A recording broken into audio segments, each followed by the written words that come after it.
It was the last day of 8th grade, a day filled with excitement and bittersweet farewells. My middle school was massive, with over 1,000 students buzzing around, scribbling signatures and silly messages in each other's yearbooks.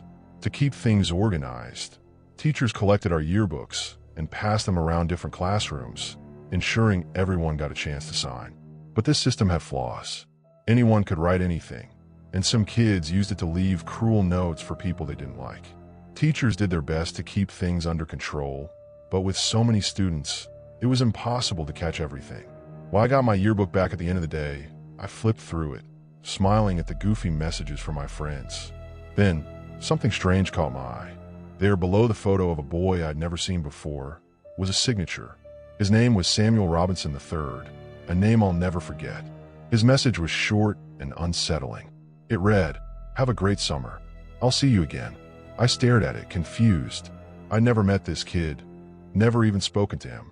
But the school year was over, so there was nothing I could do. I brushed it off as a weird mistake and tried not to think about it. That night, I hosted a sleepover in my basement with my best friends, Kevin, David, and Kieran. We stuffed our faces with Doritos and played video games until the early hours. My parents' bedroom was 3 floors above, so we didn't worry about keeping quiet. Around 2 in the morning, we were messing around on my dad's rowing machine when a sharp knock echoed from the storm door. We froze. Who would knock on the basement door at this hour? The knocks continued, steady and rhythmic, like someone was trying to get our attention without waking the house. Before I could stop him, Kieran shouted, "Who's there?"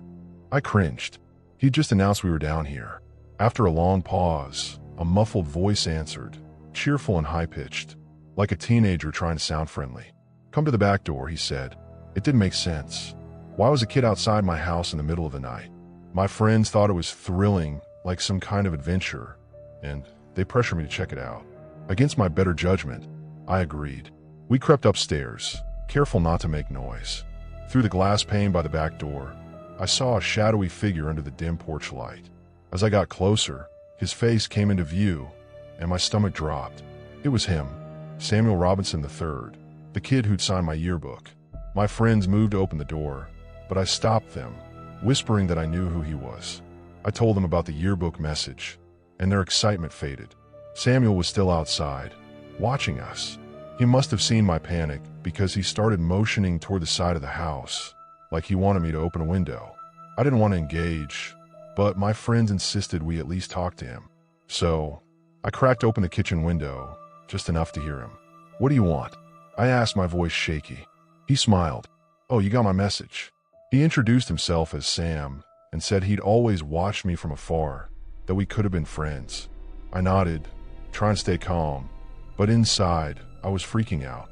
There was no way I'd ever be friends with this kid. I had to know, so I asked, "How do you know where I live?" He didn't answer. The silence was heavy. Before I could say anything else, David snapped, calling him a creepy stalker and telling him to leave. Sam's smile vanished. His head tilted, like he was confused. Then his face twisted into something dark, almost hateful. He started screaming, saying he hated my friends, that we should all die, and spitting out personal details he shouldn't have known. He lunged at the window, trying to force it open. I slammed it shut and locked it. He banged on the glass, snarling like a wild animal, inches from breaking it.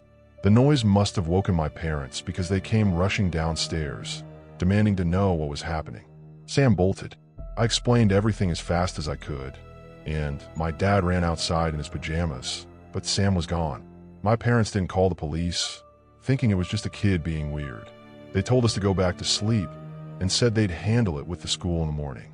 I barely slept, my mind racing. The next day, my parents contacted the school, and we learned something chilling. Samuel Robinson III had been expelled weeks before the school year ended. He shouldn't have been there on the last day. His photo was in the yearbook because it was printed before his expulsion, but that meant he'd snuck into the school just to sign mine. No one could find him or his family.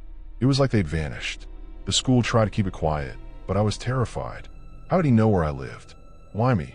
The theory was that Sam was a troubled kid who'd fixated on me for some unknown reason, maybe even stalked me for weeks. My parents were on edge for months, but we never talked about it again. It was too unsettling. Living in that house never felt the same after that night.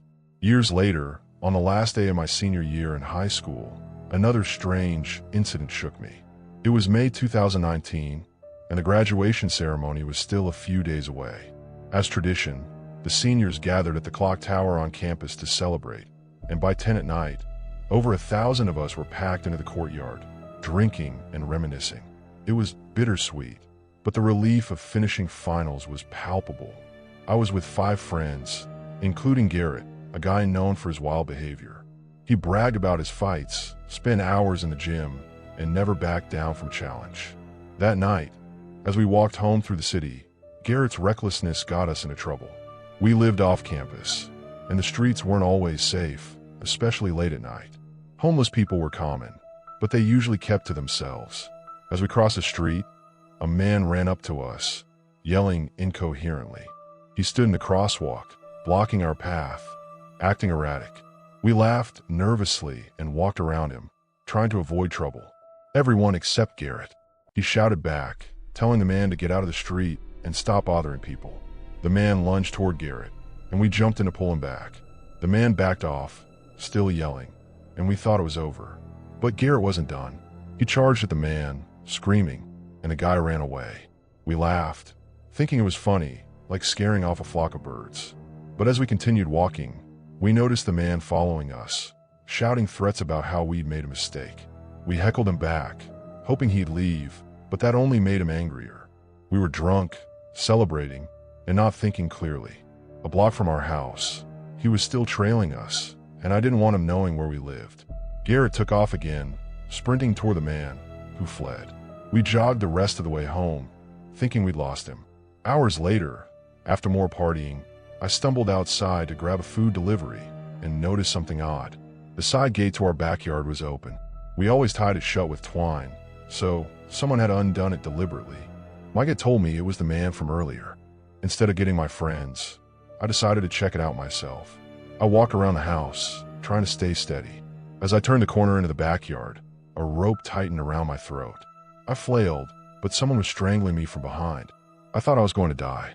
With all my strength, I kicked backward, knocking him off balance. We hit the ground, and I gasped for air. He clawed at my face, drawing blood, before I threw him off. He scrambled to his feet and ran into the darkness. I staggered back to the house, blood streaming down my face.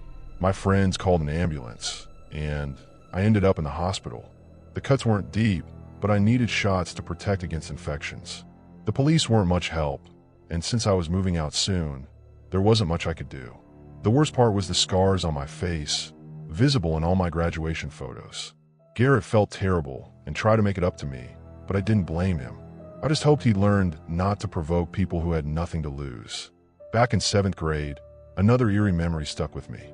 There was a kid in my homeroom named Sven who was, to put it mildly, unusual.